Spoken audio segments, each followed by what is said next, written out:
In 2025, AI did something extraordinary. It solved a physics problem that had baffled scientists for decades. And, that statement, it really lands with a certain quiet awe, doesn't it? Yeah. It's got this scientific clarity, a real grounded feel to it. But there's this underlying current, this feeling that, yeah, this is better than people realize. Absolutely. Alan D. Thompson, he's a leading voice in AGI. He even called it a checklist moment, like we're checking off a box on the road to artificial general intelligence. And AGI, artificial general intelligence, is a hypothetical AI, right, that has the same cognitive abilities as humans. Yeah. And not just for one specific task. It can do it all. Yeah. And today we're diving into 2 AI achievements that really suggest this transition, right?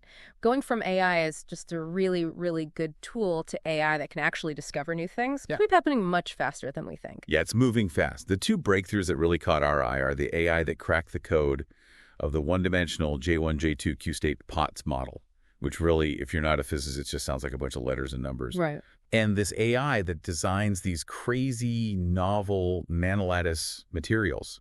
It's not just making stuff better. It feels different. It's like a fundamental step forward in what AI can actually do. Yeah. So first, let's unpack this POTS model. What is it? And why was solving this particular version such a huge challenge? Okay, so the POTS model, think of it as a way to understand how the tiniest pieces of stuff interact, like atoms. Okay. Imagine a massive grid, right?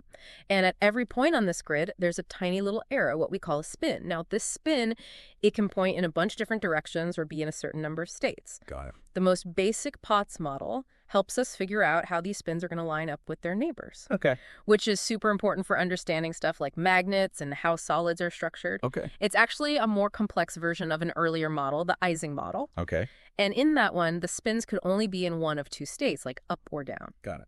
This one's more complex. So we're dealing with a complex idea already, how these tiny particles interact and influence each other. But this specific one, the one-dimensional J1, J2 with arbitrary Q states, that was the real brain twister. Yeah. There's a couple of things that make it extra hard. So the J1, J2 part, that means each of these little spins, it's not just interacting with its closest neighbors, it's also interacting with the neighbors next to those. Oh, wow. And then arbitrary Q states, well, that means that the spin could be in any number of possible states, not just, 2 or 3. Okay, so it's really amping up the complexity. It's like trying to, predict how a crowd of people will behave, where everybody's influenced by the person next to them and the person a bit further away, and everybody has like a million different things they could do. Right. So this added complexity, it created these mathematical roadblocks that physicists had been hitting for decades. They could kind of get close with approximations and computer simulations, but getting that exact answer, that worked no matter how many states you had. Yeah. That was the holy grail. And that's what this AI did. It didn't just give a good guess. It found the exact answer. It's pretty mind-blowing, right? Like, it changes how you think about solving problems. So how did it pull it off? Was it just like brute force computing power? No, it's not just about raw power. They used OpenAI's reasoning model. It's called O3 Mini High. And what's cool is how it went about it. Okay. It tackled a simplified version first. Okay. Where the spin could only be in 3 states, Q3. Right. So it nailed the exact solution for that case, and then, get this, it figured out how to generalize that method so it would work for any number of states. So it's like it learned how to learn. Yeah, Almost. exactly. It wasn't just number crunching. It was figuring out the underlying logic and math, So it's not just faster, it's smarter. Right. Okay, so here's where it gets really cool. What are the real-world implications of cracking this abstract physics problem? Like, why should someone who isn't a physicist care about this? So the implications are actually pretty practical, especially when it comes to materials science, because understanding how layers of atoms or electrons stack and interact, that's key to designing new materials with very specific properties. Okay. And this solution, it gives us a much deeper, more accurate understanding of those interactions. Wow. What's really exciting is the potential link to unconventional superconductors. Those are materials that can conduct electricity with no energy loss at all. Yeah, I've heard of those. That's like the holy grail of energy efficiency. Exactly. And the thing is, we still don't fully understand how this dome-shaped phase, which is a specific electronic state, forms in these superconductors. Okay. This new solution, it might be able to give us those missing pieces, those fundamental insights. Imagine if we could figure out how to make room temperature superconductors. It would be revolutionary. Right. It would completely change how we transmit and use energy. Okay, so this isn't just theoretical. It could have a huge impact on technology. Yeah, absolutely. Okay, so that's one mind-blowing achievement. Now let's talk about the AI that's designing materials at the nanoscale. Tell us about these nanolattices. So this is revolutionary in a different way. Imagine you're trying to build something so tiny you can't even see it with a normal microscope. Yeah.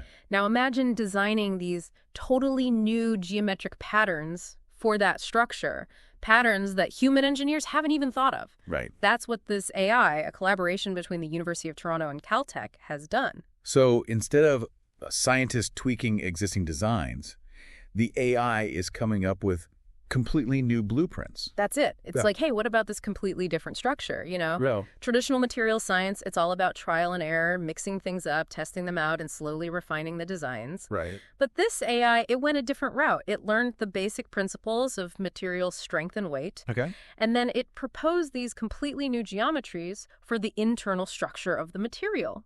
And the result: nanolattice materials with properties we never thought were possible. And the numbers are amazing, right? As strong as steel, but light as a feather. That sounds like something out of a movie. The data's pretty incredible. These AI-designed materials are twice as strong as the best nanolattices we had before, and 5 times stronger than titanium, Wow. and all while being super lightweight. My head's spinning with the possibilities. Where could a material like this have the biggest impact? Think about anything where weight and strength are crucial. Aerospace, obviously. Right. Lighter aircraft means huge fuel savings. Makes sense. They estimate that every kilogram of traditional material replaced by this nanolattice in a plane could save about 80 liters of fuel per year. 80 liters per kilogram. That's a massive reduction in cost and emissions. Huge impact. It really is. But it's not just aerospace, right? Automotive, construction, even medical devices like prosthetics. Yeah. Anything where strength to weight ratio matters. It's a game changer. So we have one AI solving a physics mystery and another one inventing futuristic materials. What does this tell us about how AI is developing, especially when it comes to AGI? The big takeaway here is that these aren't just optimizations. This is AI moving beyond just making things better. This is about genuine discovery and invention. Right. No. The physics AI didn't just calculate faster, it found a completely new solution. And the materials AI didn't just tweak a design, it came up with something totally new from scratch. That's a big deal. Yeah, it's like they're understanding the underlying principles, not just crunching numbers. Exactly. It's like they're developing this deep domain-specific understanding. They're not just seeing patterns, they're building a model of how things work. Right. And that lets them contribute at the forefront of human knowledge. It's not just algorithms, it's reasoning. It is. It suggests they have some level of causal reasoning. Okay. They understand cause and effect, and they can abstract complex concepts. Those are considered essential parts of general intelligence. So earlier you said these breakthroughs also show scientific reasoning. Can you break that down a bit more? Sure. So think about the process the physics AI went through. It basically came up with a hypothesis about the mathematical structure of the Potts model. Okay. And then it tested out, first solving a simpler version of the problem, and then generalizing its solution. Right. That's classic scientific reasoning.